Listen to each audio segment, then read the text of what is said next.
네, 네, 소개받은 김정일 변호사인데요. 저는 98년도, 그러니까 굉장히 오래됐죠. 98년도 26살 때 사법고시를 붙었는데요. 그래서 이제 검사 생활 1년 정도 하고 바로 이제 변호사 로펌에 들어갔다가 계속 이제 강의를 하고 있습니다. 근데 일단 제가 이제 시험에 붙은 경험을 비춰서 시험에 합격하려면 어떻게 해야 되는가 그거 말씀드리고, 또 행정쟁송법을 공부를 어떻게 해야 되느냐 뭐 여기에 대해서 이제 간단하게만 말씀드리도록 할게요. 근데 저는 이제 시험 공부할 때 저희 때 사법고시 한 500명 정도 뽑을 때였는데, 그때 제가 이제 군대 갔다 와서 3학년 1학기 마치고 이제 군대 갔다 와서 휴학한 상태에서 한 1년 7개월 정도 준비해서 최종 합격을 했어요. 굉장히 단기간에 시험에 붙었습니다. 근데 이제 그게 어떻게 했냐라고 했을 때는 간단해요. 어느 시험이든 마찬가지라고 보는데, 여러분들 시간을 투자를 많이 하시면 돼요. 이건 머리 좋고 안 나쁘고, 그러니까 우리가 물리학이나 수학하는 게 아니라 그냥 시험 준비하는 건데요. 이거 물리학, 수학처럼 머리가 좋은 사람만이 할 수 있는 학문이 아니거든요. 그렇기 때문에 절대적으로 시간을 많이 투자하시면 돼요. 간단하게 말씀드리면. 그러니까 저는 선동열 방화율이었거든요. 저 고대업 때 나왔는데 선동열 방화율 학사원고 3번이나 받았어요. 근데 제가 제 동기 중에서 가장 먼저 사법시험에 붙었습니다. 그거는 절대적으로 저는 투자하는 시간이 많았어요. 공부하는 시간. 아시겠죠? 그러니까 그것만 일단 하시면 돼요. 사실은 그러니까 투자하는 시간이 많으면 돼요. 근데 투자하는 시간이 만약 적을 수밖에 없는 분들도 계시잖아. 이런 분들은 전략을 좀 잘 잡으셔야죠. 아시겠죠?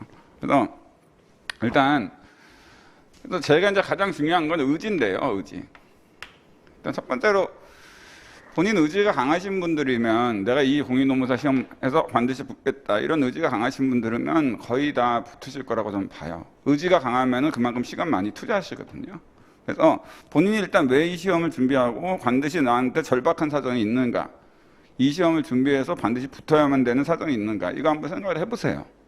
아시겠죠? 저 같은 경우는 제 학점으로는 나와서 취직이 안 된다는 절박한 심정이 있었어요. 집안 형편이 또 좋았다. 그럼 좀 공부 안 했을 거야, 사실.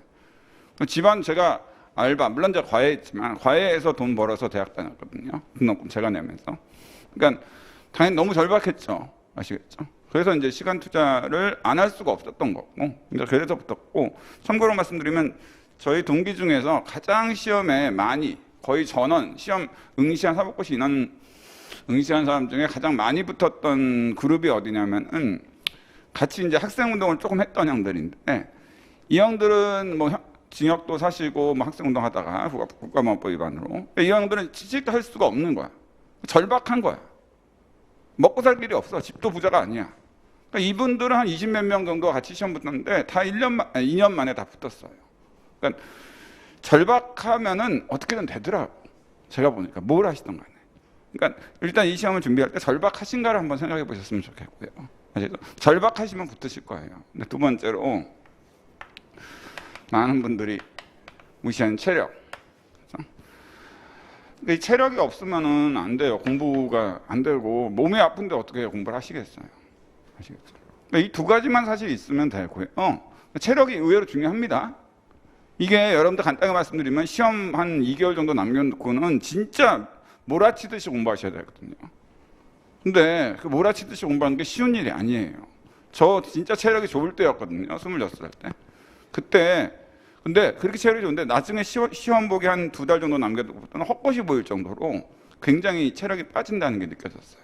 그런데 어떻게든 끌고 가긴 했는데 생각보다 중요합니다. 아시겠죠? 그리고 이제 세 번째로는 전략이죠. 전략. 자, 이건 시험의 특성에 맞게 전략을 잘 잡으셔야 되는데, 이런 건 개인 상담 또는 그러니까 학원에 이제 직원분들께서 너무나도 잘하시니까, 그 분야의 전문가시니까 이분들이랑 상담을 좀 해보시는 게 좀 좋을 것 같아요. 그러니까 뭐냐면은, 저는 제 특성이나 여러 가지를 해서 전략을 잡은 게 뭐냐면은, 예를 들어서 사법고시는 7과목이 있어요. 7과목이 있는데 이 중에 이제 7과목 전체를 잘 다 공부 열심히 해가지고 다 높은 점수를 맞으면 좋은데, 그럼 불가능해. 제 능력으로는 불가능하다고 판단이 됐어요. 제 능력으로는. 그러면은 어느 과목을 전략 과목으로 삼고 어느 과목은 그냥 평타를 치자 이렇게 전략을 잡은 거예요. 그래서 저는 헌법이랑 행정법 이 두 가지 전략 과목 갖고 나머지 5과목은 대충만 하자. 그래가지고 사법고시 2차 시험이 나머지는 40점대 초반이었어요. 여기서 67점. 평균이 55점 나왔는데 사법고시는 참고로 2차 시험이 합격 커트라인이 48점입니다. 저는 굉장히 우수한 성적으로 붙었어요. 수석이 60점인데 굉장히 우수한 성적으로 붙었습니다. 그러니까 저는 되게 전략을 잘 잡은 거죠.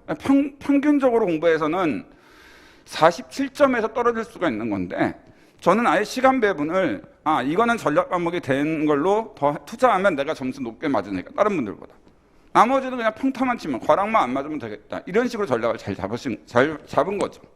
그러니까 여러분들도 전략을 좀 잘 잡으시면 돼요. 아시겠죠? 근데 이게 사람 특성마다 다르거든. 아시겠죠? 그리고 과목이라는 게 특성이 있는데 그냥 제가 얘기한다면 법 과목은 예를 들어서 10시간 투자해서 점수를 올리는 게 이 점수가 이렇게 생각보다는 많이 올라가진 않아요. 아시겠죠? 근데 예를 들어서 인사관리다. 10시간 투자해서 그러니까 법 과목은 10시간 투자해서 5점 올라간다. 근데 여기서는 20점이 올라가. 어느 과목을 더 시간을 투자해야 될까? 이거죠. 그렇죠? 그러니까 이런 것들을 잘 잡으셔야 돼요. 그러니까 물론 이거예요. 무작정 시간을 많이 투자할 수 있다. 이러면은 전략이 이거 필요 없어 사실은. 그냥 시간 많이 투자해서 공부하시면 다 붙어요. 근데 그렇지 않으신다라고 하면은 전략을 잘 잡으셔야 돼. 근데 이거는 개인의 특성이 있는 거야. 내가 법대 나왔어. 그러면 법 과목 전략 잡을 수 있지. 근데 내가 법을 전혀 몰라. 또 그리고 난 이쪽에는 좀 공부한 적이 있어. 그럼 이쪽 전략 과목 잡아야 되고. 여러 가지 좀 특성이 좀 있습니다. 아시겠죠? 자, 그리고 마지막으로 이제 행정 쟁송 어떻게 공부하느냐.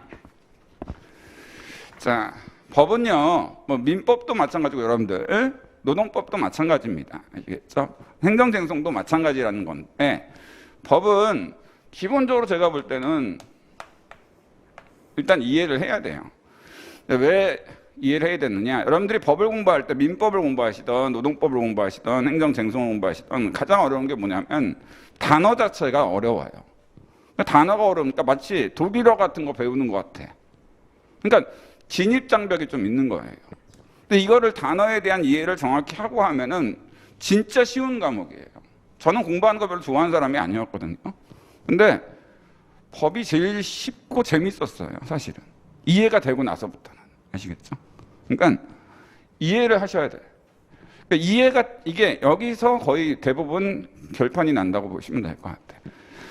그러니까 이해가 되면은 암기가 어느 정도 됩니다. 아시겠죠?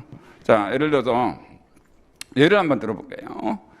이제 행정이라는 게 있고 이제 여러분들 다 이건 이제 이해를 하시고 암기를 하셔야 되는데 행정이란 무엇인가, 입법이란 무엇인가 이 얘들이 쫙 있어. 그래서 이게 시험 문제 나와. 아시겠죠? 행정 쟁송에서. 근데 얘들이 한 100가지가 있어요. 이 100가지 다 암기할 수 있을 것 같아? 저도 암기가 안 되는데. 그렇죠? 여러분들은 더더욱이나 암기하기 쉽지 않지. 과목도 많고 공부할 과목도 많은데 이거 언제 50까지 암기. 그럼 이제 이해를 하면 되는 거야. 근데 교수님들 책에는 이렇게 써져 있지. 행정은 특정된 사건에 대한 구치적 규율이다. 입법은 불특정한 사건에 대한 반복적 규율이다. 근데 이거를 이건 교수님 책에 써져 있어. 근데 이게 이해가 돼요? 이건 구치적 규율이고 이건 추상적 규율이라고 하는데 네이버 찾아봐도 안 나와. 아시겠죠? 이걸 이제 강의를 듣는 이유가 바로 그것 때문에 그런 거지. 책에도 안 나오고 네이버에도 안 나와.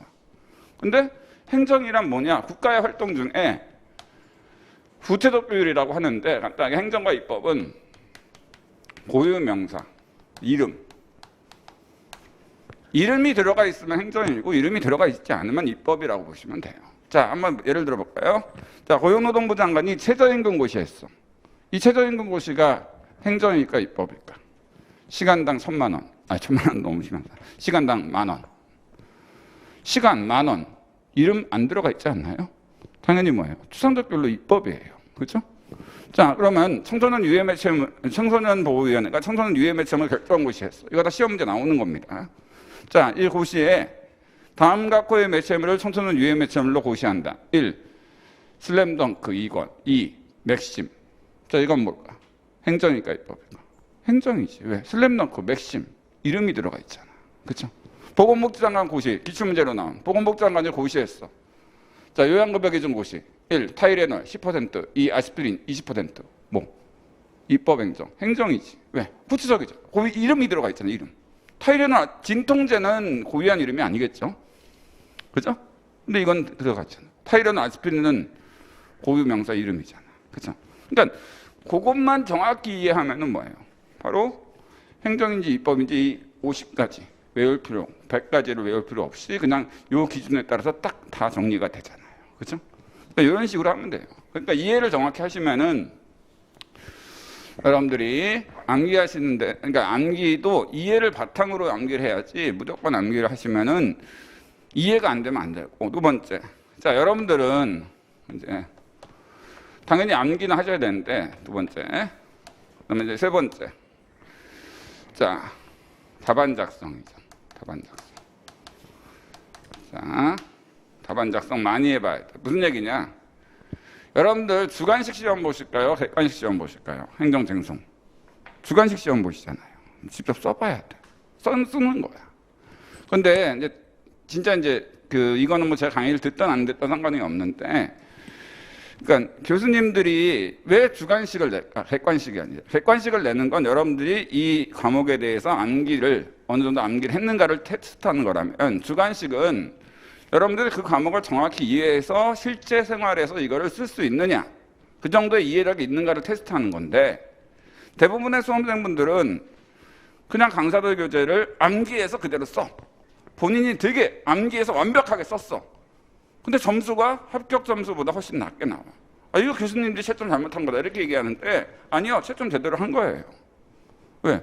아니, 이해력 테스트하고 있는데 암기한 것만 그대로 쓰니까 교수님이 뭐야 이거 1년 더 공부해. 그럼 점수 안 주는 거예요. 근데 의외로 난 못 썼는데 근데 점수가 막 80점 이렇게 나와. 그분들 왜 그럴까? 이해한 거를 표시를 했으니까. 아시겠죠? 그래서 암기는 잘 못했는데 본인이 상황 포섭하면서 이해를 했어. 그래서 이해한 거를 정확히 교수님들한테 답안 작성을 통해서 표시했어. 이런 연습들은 여러분들이 답안 작성을 많이 해보셔야 돼요. 아시겠죠? 그래서 그럼 이해한 걸 표시해야 되는데 어떻게 표시하는가? 이런 거는 결국 강의를 들으면서 여러분들이 다 알게 되긴 해요. 이런 것들을 좀 더 여러분들이 좀 세련되게 표현하는 그런 것들을 이제 강의를 통해서 알게 되겠죠. 근데 항상 답안지를 쓸 때 법학에서는, 특히나 행정쟁송에서는 딱 한 가지만, 뭐 제 강의를 들으시든 안 들으시든 상관없어요. 한 가지만 명심해 주세요. 이익형량. 그러니까 여러분들이 어떤 결론을 취했어. 이 지역에 개발제한구역을 하는 게 옳다라는 답안지를 썼어. 그랬을 때 그 답안지에서 상황포섭할 때 개발제한구역을 함으로 인해서 달성된 이익이 어떤 게 있고 그걸로 인해서 침해되는 이익이 어떤 게 있는데, 나는 침해되는 이익보다 이 달성된 이익이 더 크다고 판단했는데 왜 판단했는가에 대한 정확한 이해를 정확히 쓰시면 이거는 정말 엄청난 점수가 나오는 거야. 아시겠죠? 근데 그 전에 있는 강좌들 책에 있는 그냥 학설, 검토, 판례 뭐 이런 것만 쓰시면은 점수가 안 나오는 거고.